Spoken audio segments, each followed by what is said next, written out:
Welcome to Agents of Nothing, an episode-by-episode recap and analysis from the perspectives of a veteran and a new recruit.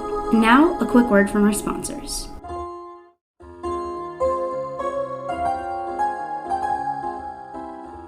Good morning, Agents of Nothing, and welcome to our Agents of S.H.I.E.L.D. podcast. We are your commanding officers. I'm Mariah. And I'm Caroline. And today we're going to be talking about Season 3, Episode 16, Paradise Lost. Yeah! So Mariah, how was your week? It was good. I've been playing a lot of Stardew Valley with Tyler. I think we've played like every night for a week straight. Cute. It was a real learning curve figuring out how to play on my laptop rather than with a controller, but It's been fun. That's cute. I love it. How about you? How was your week? Well, speaking of the name of this episode, Paradise Lost, that was one of the many hilariously wrong names that the band Paradise Fears used to get called back in the day. How did I know you were going to bring them up? I had to. But it is relevant because they are doing a reunion mini tour next month. And I just booked my hotel for it. I'm going to the Chicago date. I'm going by myself, and I've never been to Chicago before. And I'm going to be there for 3 days, having to, entertain myself because the concert is the only thing that I already have planned. So, actually, if anybody has any, recommendations for me to do things in, I don't know why I wrote Boston, in Chicago, let me know. Give me some ideas. Tweet me. I would love ideas. I need to fill 3 days worth of days and nights. So, yeah. You should go to the American Girl doll store. Ooh. Okay. Wait. Actually, I'm gonna write that down right now. I have a list. That was the one place that I wanted to go when I went to Chicago. Yeah. I was like, we gotta go to the American Girl doll store. Cute. I love it. Okay. All right. Are we ready? Yeah, let's do it.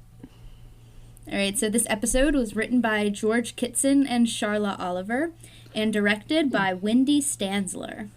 Interesting. I don't recognize those names. Have they? Yeah, I don't think any of those have come up before. Interesting. Okay, I feel like I kind of felt that vibe, that this was a new type of episode. Yeah. Well, so we meet a couple of people. First of all, Nathaniel Malick. He's very gullible. I feel like that magician guy from the first or second season would have blown this kid's mind. And then we meet James, who's the exact opposite of Nathaniel and could probably fool that magician for a second.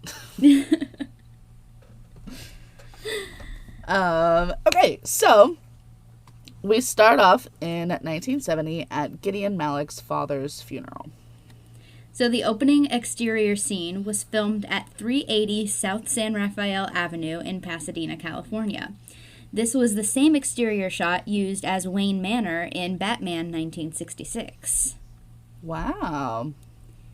And in the exterior mansion shot, set in 1970, the car that is leaving at the beginning is a 1978 Lincoln Town Car. Ooh, what a goof. What a goof. Someone's getting fired. Whoa. Or maybe they're just saying that the Malick family is that rich that they have a car that won't come out for another 8 years. Still a prototype.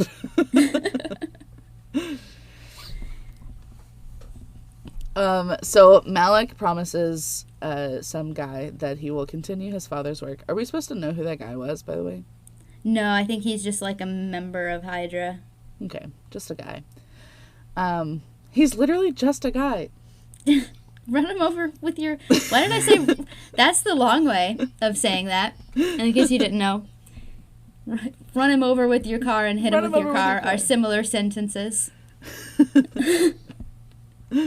Anyway, but then some other kid comes along. Turns out it's his brother. Didn't realize that through this. And says that they have to follow what Whitehall wants for them. and I did not know what was happening at this point. In 1970, the Malick brothers are summoned to meet with Daniel Whitehall in prison, but Whitehall did not take on this name until after he was released by order of Alexander Pierce in 1989. So in 1970, he was still known by his birth name, Werner Reinhardt. Oh my God! George and Charla, do your research! Do your homework! God. Canon is important, people. This is why you keep a show Bible.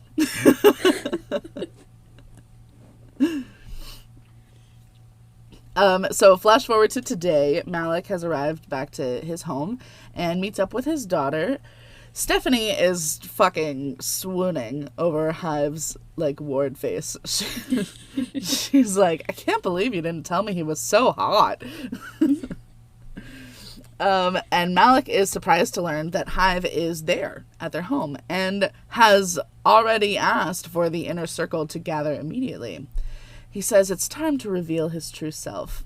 Aw, coming out party. Aw. Cute.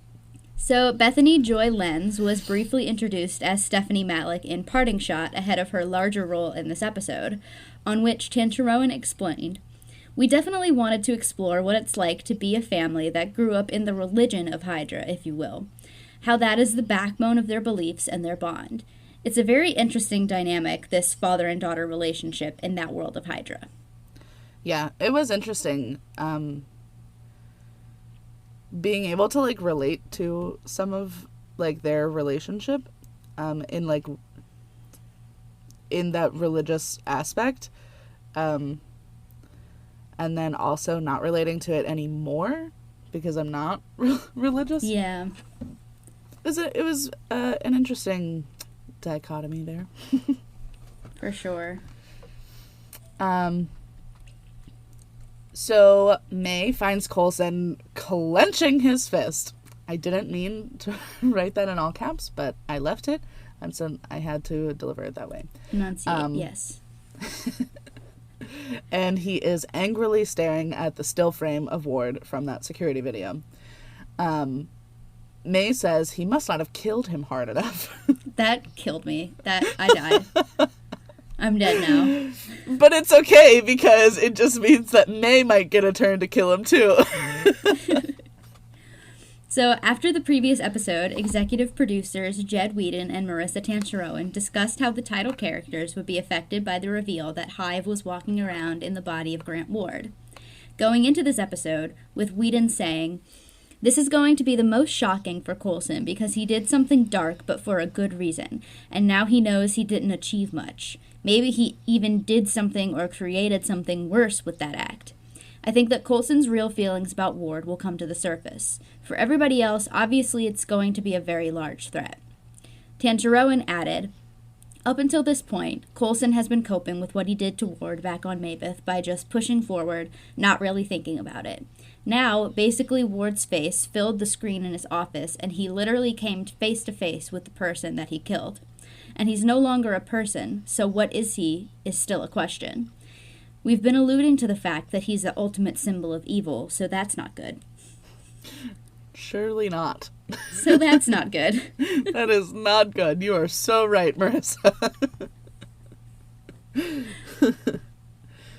But no, I thought that there's the scene later where Coulson actually finally kind of breaks down, and I really liked that they included that, kind of seeing Coulson regret his own actions and, like, Yeah.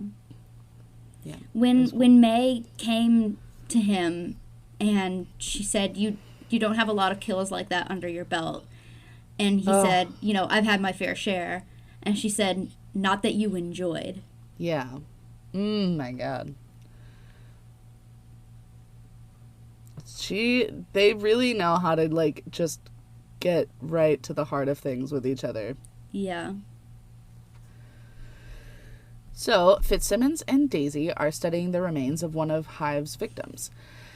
And I just have to know who posed the skeleton like that, because it's got like one arm raised over its head like Sleeping Beauty or something. It was very dramatic. Mac joins them, apparently for the first time since his adventure with his brother. And the four of them guess that Ward's body is being possessed by the thing that devastated Mavis, and they try to figure out what it could want here until another agent summons them all to Coulson's office. Coulson tells the team that they've figured out where Hive's HQ is at Transia. Oh my god, Hive is coming out as trans. I will be using they, them pronouns for them from here on out. So... And she did. I did. read the script, I can confirm. Spoilers. I did have to make sure that I thought about that, though, because while I was typing, because they keep referring to Hive as he, him, but in my mind I was like, no, they, them. And so, but I was hearing he, him, and so then I would type it, and then I was like, wait, no. A lot of mental gymnastics there. Yeah. So the team is heading out, except for Daisy and Lincoln, who are making a stop at the Badlands to pick up some other Inhuman who might be able to help them. And her name is Halsey, apparently. 'Cause Badlands, get it? Yeah. What an you album. get my jokes. Stephanie comes outside to check on Malik, and he tells her that the vision he had when he touched Charles was of his own death, and that Hive will be the one who kills him. Fucking duh. I don't remember if it was in this scene or, like, the next scene with them together, but she said something about how when her mom died and she couldn't get out of bed for a week, he told her to man up. Telling your own daughter in the midst of grief to man up is a different kind of evil. Truly. Truly. And the way that she said it as if he, like, did her a favor. Yeah. Ah. I hated that. Yeah. Because there's so many layers to that, right? Like, just using the term man up is already weird and sexist and all of that, but to use a sexist phrase like that to your daughter, to be like, that tells her so subconsciously, I don't think that you are enough as the person that you are, and I wish that you were a man, and I also don't want to witness you having any feelings, including grieving your mother who just passed away. So many layers. Yeah. To hate him. It's like, and a week is not... Yeah. In grieving time, that's not a long time. No, that's like a blink. Let her stay in bed for a week if she wants. For real. Her mom just died. So then, flashback in time, and baby Malik and his brother, not his friend, go to see Whitehall. And Whitehall tells them that their religious cult beliefs are stupid and that they should follow him because he's a man of science. And, like, I don't know, like, right now, Whitehall sounds like every religious person who has tried to convert me to their beliefs. So, maybe. But Whitehall proves that he knows what he's talking about by describing Malik's upcoming first stone ceremony, which is where the traveler to Mavis gets chosen. Whitehall reveals that Malik's father was apparently very good at avoiding being chosen all those years, and that the boys can figure out how he did that by looking at their father's copy of Paradise Lost. So then Gideon storms out of the jail angrily and then calls for his brother to join him. So back to the present, Stephanie assures Malik that Hive is not going to hurt him. Fucking babes. Yes, he is. We all have seen that coming the whole time. From the second Malik revealed that he was trying to bring back an ancient monster who could decimate entire civilizations, it was clear that this would lead to Malik's death somehow or another. Truly. But Malik thinks that Hive will try to kill him tonight at the Inner Circle meeting. And he says that he sees the signs, including that Hive sent Guerra away and then summoned the whole Inner Circle behind his back. And Stephanie still says that since Malik was the one who brought them back, Hive will be grateful to him and won't hurt him. She's fully confident in this, and says that she'll have a scotch waiting for him after the meeting is over. That's a scotch that won't be drunk. I like that I said that, because they did then have a glass of scotch together, but he did not drink it.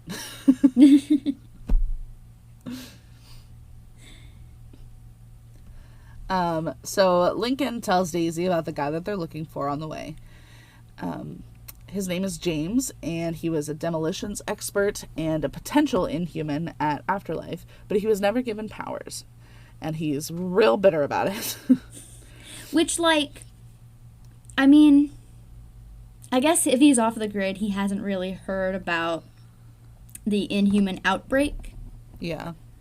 But I'm like, dude, just go to the fucking store and get some fish oil. Literally.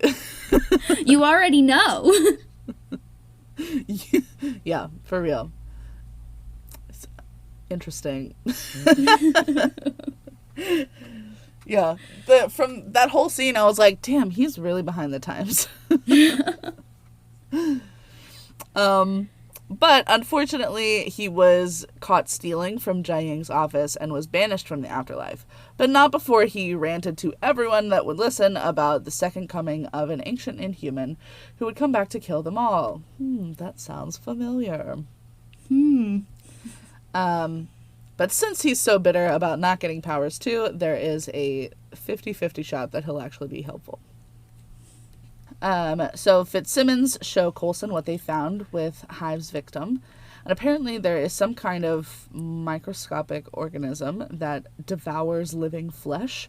And Simmons guesses and gags at that it can reanimate dead flesh as well. Which is awful. Yeah.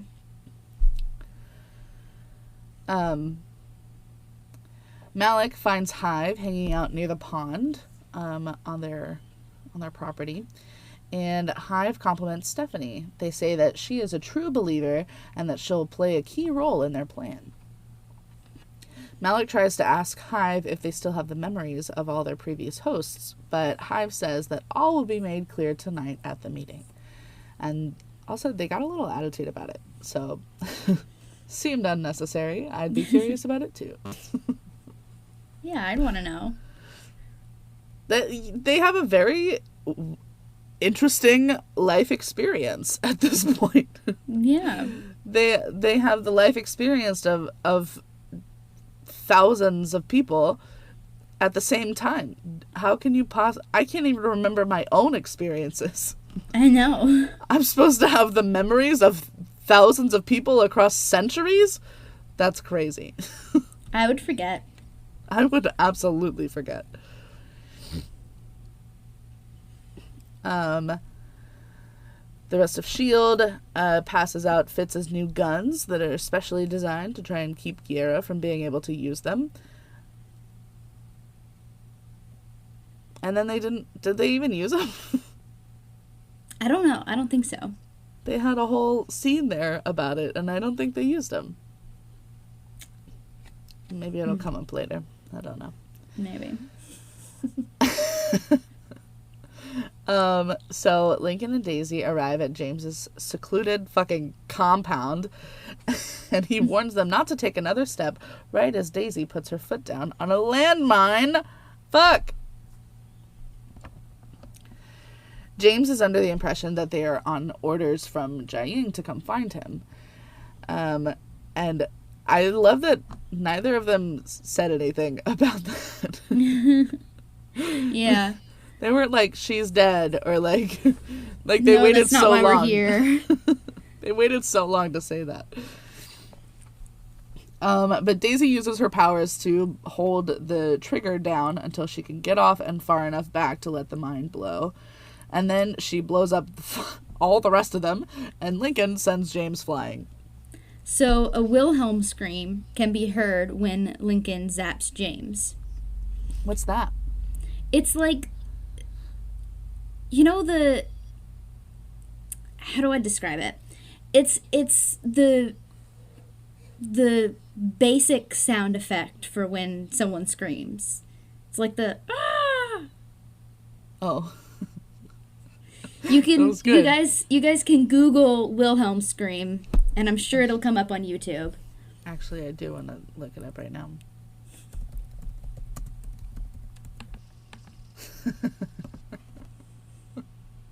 Interesting.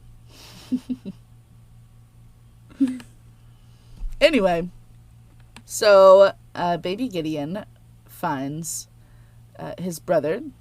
Again, not his friend. I thought it was his I thought they were just like friends this whole time. It was his brother. He finds his brother in their father's studio, and little brother Studio. was very... Huh? You said studio. Oh. It's because I have to go to the studio. No, I'm just kidding. Baby Gideon finds his little brother in their father's study, and it turns out his little brother was curious about what Whitehall said, and so he looked at the copy of Paradise Lost. And sure enough, it was a hiding place for a white stone with a little notch in it, so that their father could always avoid being chosen as the traveler. The Paradise Lost book used to hide the White Stone is the Classics Club edition, which was part of a series of classic book titles sold by mail order in the 1950s and 1960s. Ooh. So, like that particular copy of it? Yeah. Okay. Interesting. Did it have a different cover or something? I think so. I'm not totally sure, but I know, like, there are certain varieties of books that can be, like, easily looked up because of the way the cover looks or the... Cool. The printing. I don't know. Nice. Nice. Thank you. Unfortunately, now that we had our little nice joke, both the brothers lose their faith in their father. Like Gideon, right after his death. like Jesus, immediately. That sucks. Yeah. So they can't even confront him or like try to reconcile or anything. Sucks. But Gideon makes them promise each other that they won't lose the faith that their family has upheld for so long. So they get rid of the pebble and agree to let fate decide. And I said, ooh, so the brother gets chosen, and then that's why Gideon wanted to send someone else through the portal instead of going through himself, because he's a coward just like his father. Look at you go. Look at me go. You had most of it. I was almost there.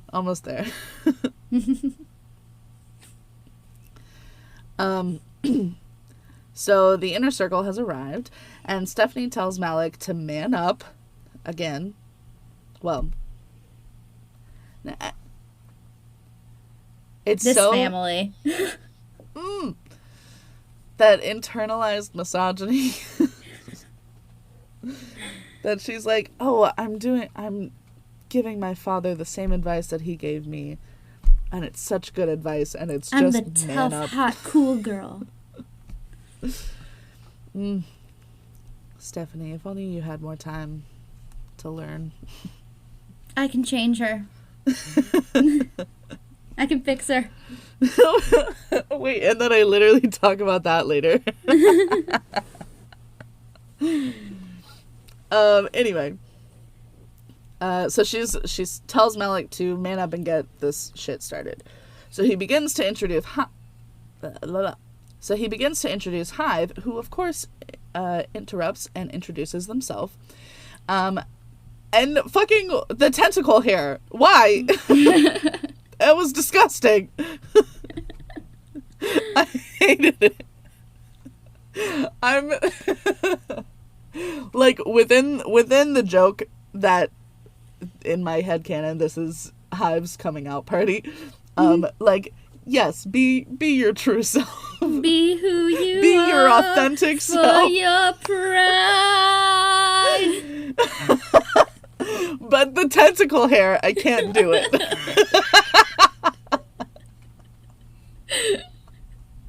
It was so weird and gross and slimy, and I hated it.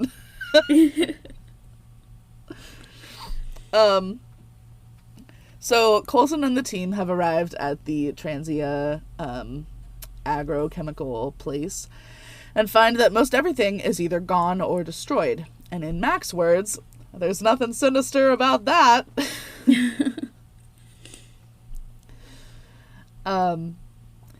Daisy and Lincoln finally tell James that Jiaying is dead and that Afterlife is destroyed. Again, they took so long. So long. To say that. But he still does not want to help them because he doesn't like helping people. So Lincoln then shows him the incentive that he brought. That, again, they could have brought that out so much sooner. Saved themselves so much grief. And the incentive is a Terrigen crystal. I do like that James was like, you should have led with that. Because, yeah, they should have. They really should have. It would have saved them from the landmine. It would have saved them from a lot. And also, they didn't need a physical crystal. They could have just brought fish oil. Literally. Go pick it up from CVS. Here you go. Open wide. Oh my god. So Coulson says that they will just have to take samples from the lab to see if Simmons can figure out what they were working on. And then he lures Guerra into an empty room where then he gets locked in with May. That shot bugged me so much because Coulson absolutely had time to shoot Guerra before doing any of that. But I guess it's not as dramatic as May saying, "Not so fun without your little toys, huh?" Maybe he just didn't want to kill anyone else so soon after the first one backfired on him. Maybe so, I guess. Whatever. You're right. That's just my thoughts. After watching the rest of the episode, that's totally correct. So then the fight scene commences, and it's the longest scene in the whole episode, honestly. This was an episode full of very short scenes, and this scene was longer than all of them. And then May wins, of course, obviously, because she's May. Fitz finds out that Hydra is now in the oil business, apparently. That was random. I'm sure it'll come up later.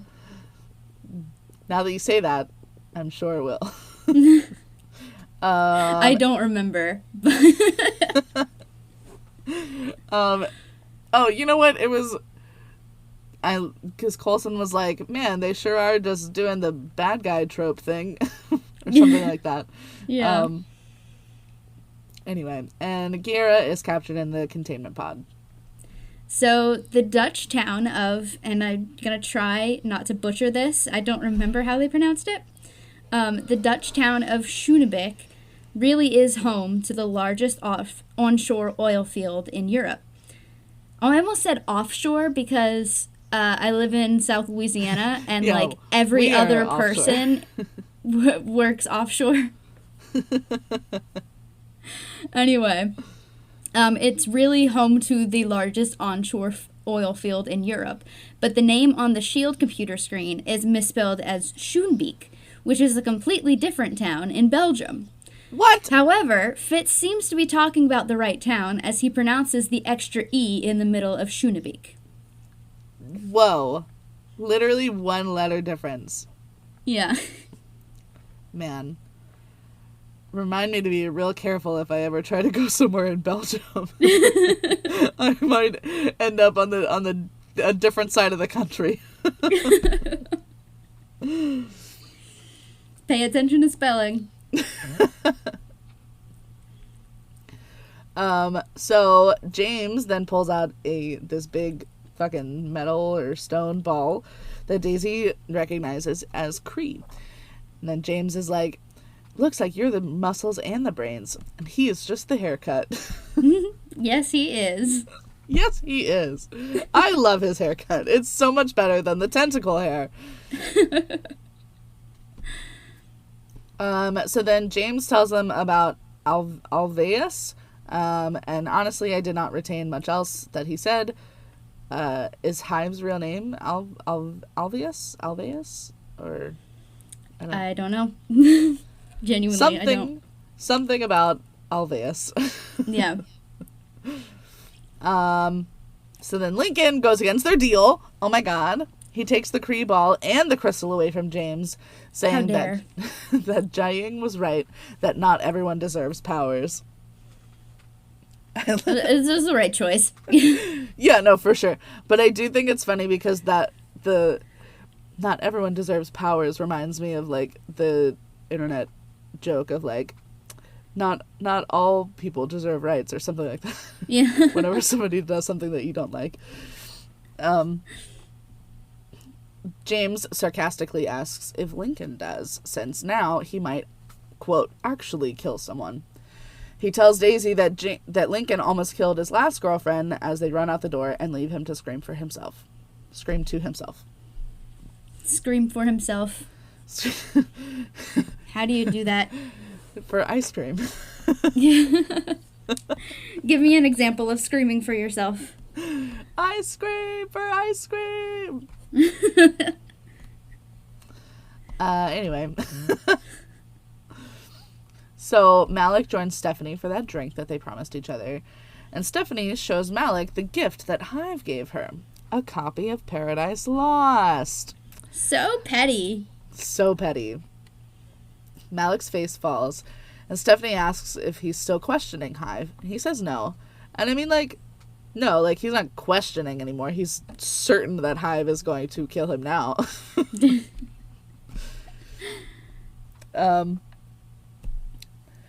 Simmons tells Coulson what she's found from the remains of the lab, and it looks like they were studying invasive species. And I love her line. It was like, birds can be scary. Imagine a flock of them pecking their eyes out with their little beaks. Have you never seen The Birds? Or whatever that movie like the by first horror Hitchcock movie. is?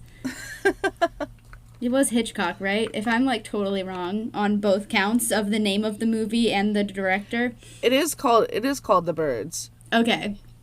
I don't know who made it. I never know who made movies. I feel like it's Hitchcock. Except for Greta Gerwig. Let me see.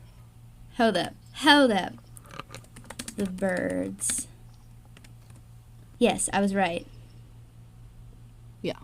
It is Hitchcock? Yeah. Okay. I remember one time. And it comes from a horror story by Daphne du Maurier. Whoa! Oh my god. Maybe I should read that. I hated Rebecca, but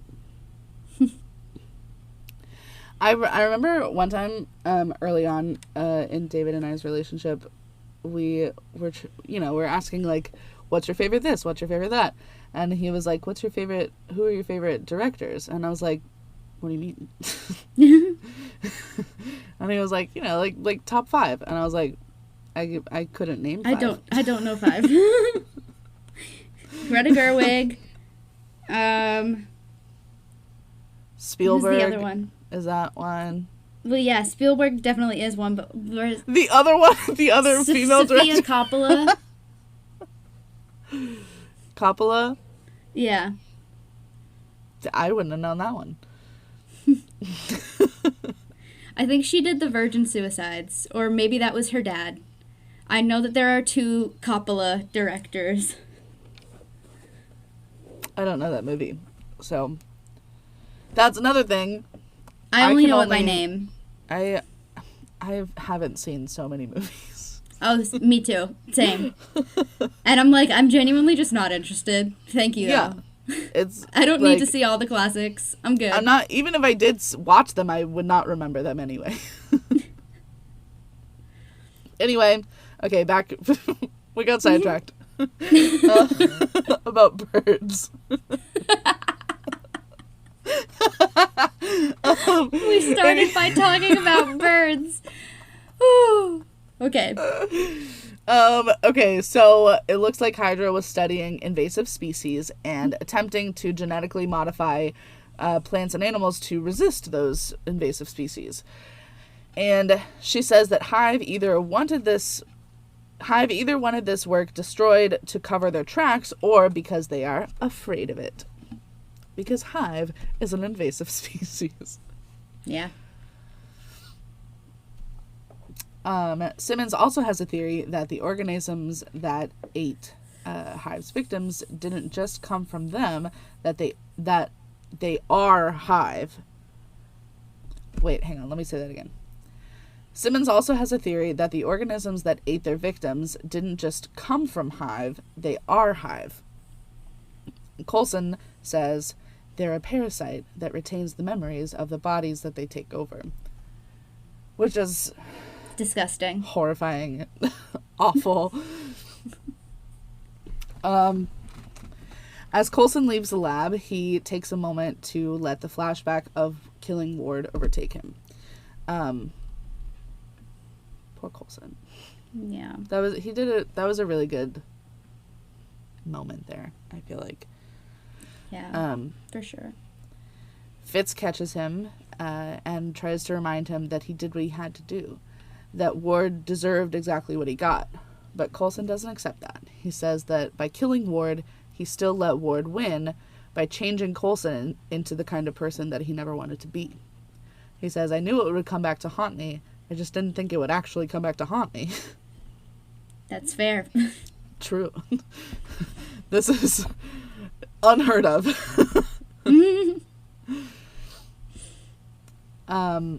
Mac tries to intimidate Guerra into talking, but Guerra just keeps referring to himself as we, and then tells Mac that he'll understand eventually. Terrifying. Powers Booth, who plays Gideon Malik, played Reverend Jim Jones in Guyana Tragedy, The Story of Jim Jones, 1980. In discussing Guerra's faith in Hive, Mac snickers, wow, you've really drunk the Kool-Aid, which is how the real Reverend Jones' followers were trained to commit suicide rather than be captured by drinking poison Kool-Aid. While this is a popular saying, it is not 100% accurate, as the actual drink mix was a combination of Flavor Aid and Kool-Aid.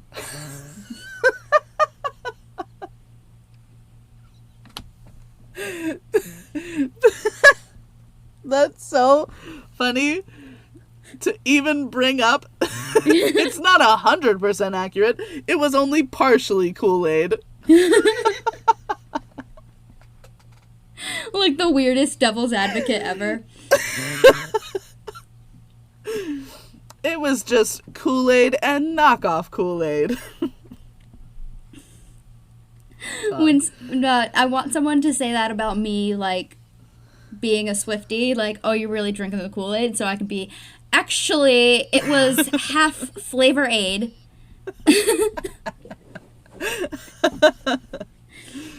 It's not my fault. The Flavor Aid is delicious.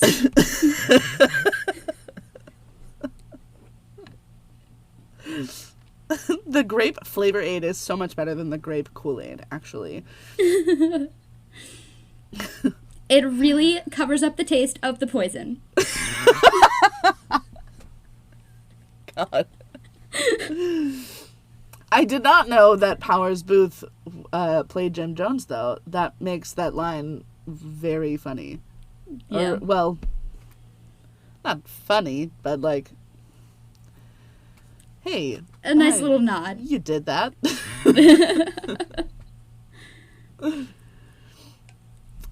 So Hive and Stephanie find Malik in his study, looking for the old hollowed out copy of Paradise Lost.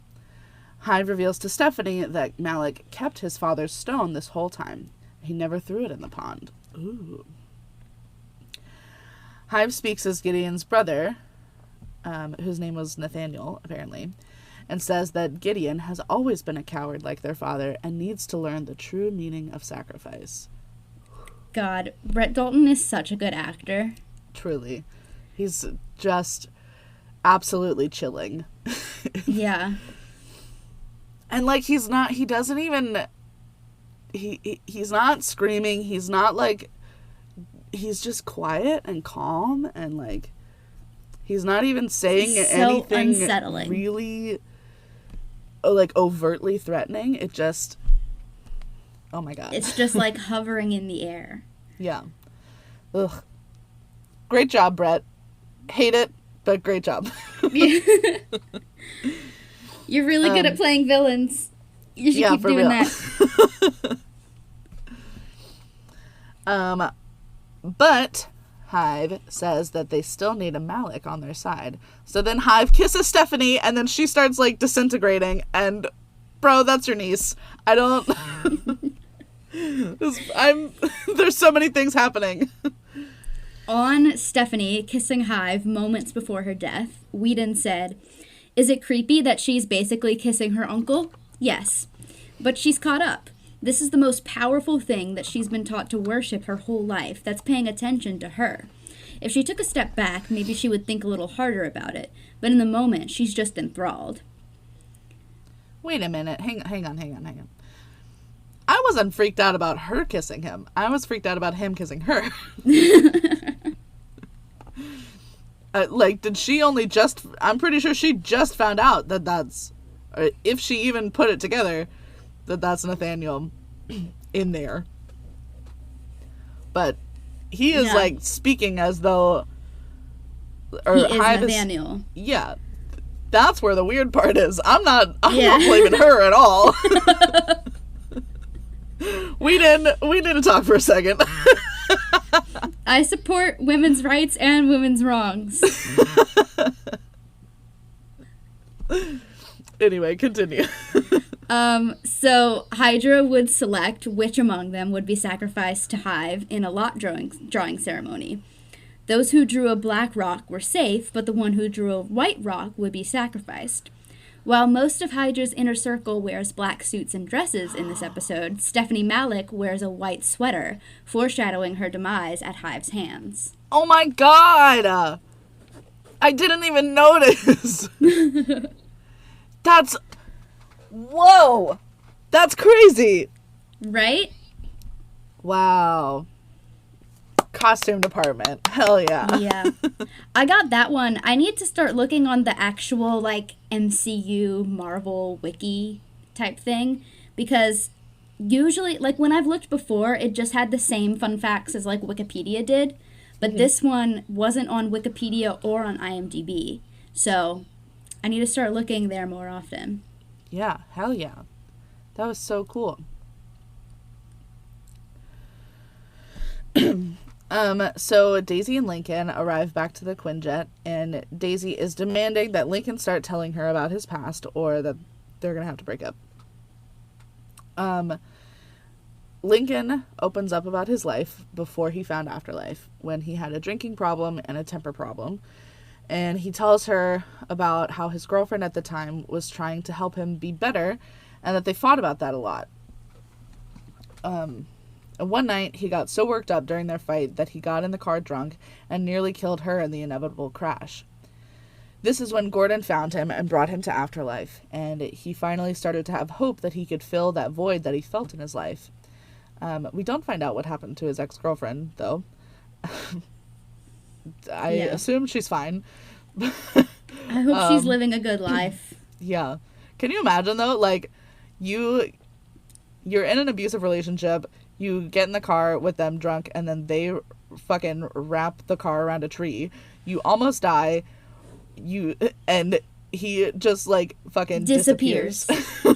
Literally disappears before your eyes, and then never comes back. I can't even imagine. I hope she's okay. Yeah, for real. I know this is a fictional character, and she's just a backstory for this man's tragic backstory. Yeah. But I hope she's okay. I feel like it says a little bit about Lincoln that he didn't like go back and find out what happened to her. Yeah. Yeah, maybe. Even if you're like, let me not interrupt her life again, like that's fine. Find out what happened. Yeah. Find out if she's okay. God. Also, PSA to our younger listeners, if you feel like you have to like fix your partner, you probably are not the right partners for each other. Just Truly. putting that out there. I second that.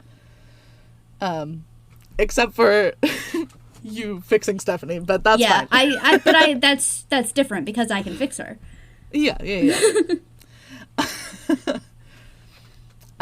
So Lincoln says that he never wants to hurt Daisy and that he promises not to keep any more secrets from her. And I have an issue with this. Because this is like a very traumatic event that he went through, even if, you know, we have our criticism about afterwards and everything. But it's like totally valid for him to not have brought it up in the relationship yet. Yeah, because how long have they been together? Like, maybe not a that couple long. of months. And then, like, Daisy says, like, if you can't tell me, then whatever this is over. Yeah. They haven't even defined their relationship. Yeah, they haven't even defined the relationship yet. It is totally valid. Like, it bugged me that they kept saying he was keeping this secret. It seems absolutely valid to me that they just hadn't gotten to a point where he felt safe enough to share this very vulnerable moment in his life. Like, yeah, that's fine. You do not have to, like, it's not tell exactly all of your something trauma. you lead with. Yeah. You get to a point where you feel safe enough, and then you can share your darkest moments with each other with no judgment in a safe space. That is not like hey, we just met, here's all my trauma. Yeah.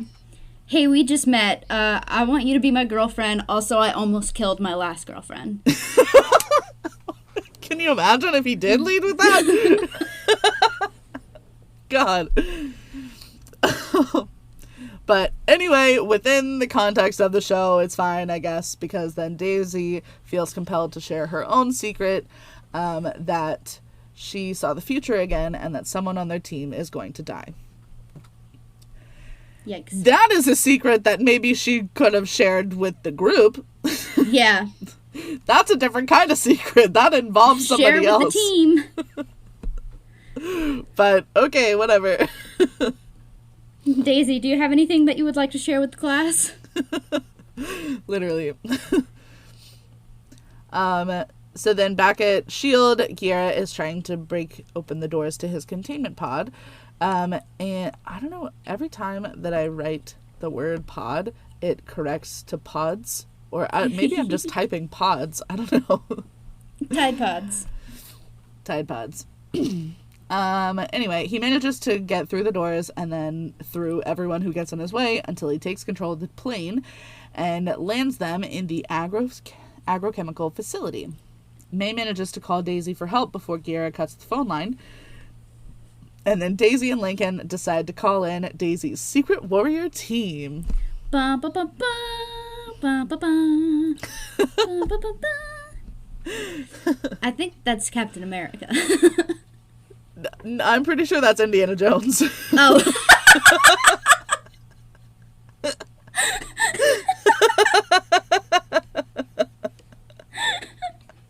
Oh. I did like it because, like, at the end, though, when you went real high, your vibrato was like, it sounded like Cinderella or something.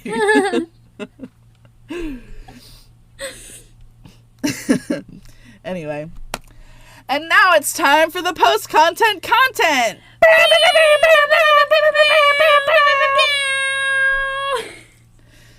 Malik is grieving his daughter, blankly staring into the fireplace.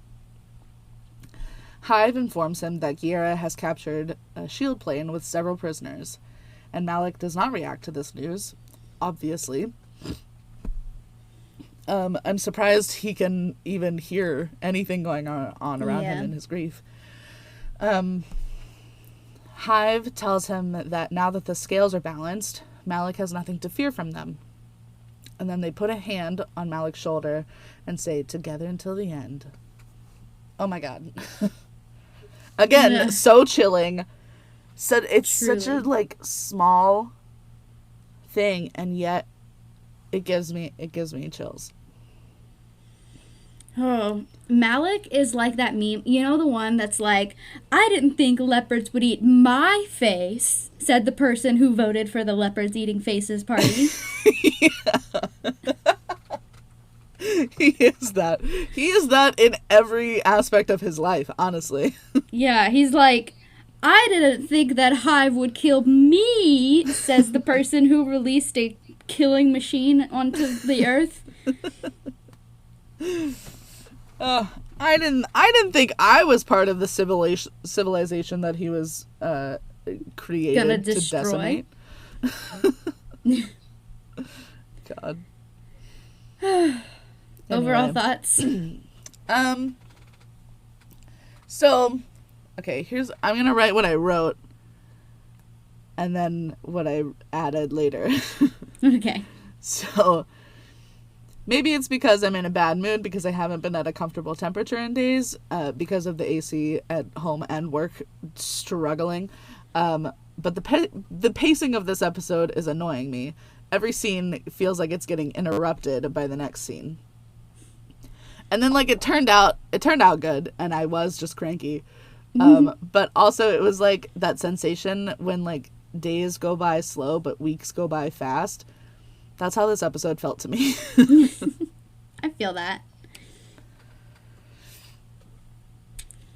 Okay. How about you? Yeah, I don't have any overall thoughts. I liked this episode, even though I put it off until literally the last minute watching it. I watched it this morning. I didn't start it till 1 a.m.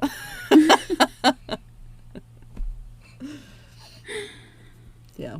Anyway, so that concludes our episode on Season 3, Episode 16, Paradise Lost. Yeah. Next week, we'll be covering Season 3, Episode 17, The Team, so stay tuned for that. Okay, bye. Bye, love you!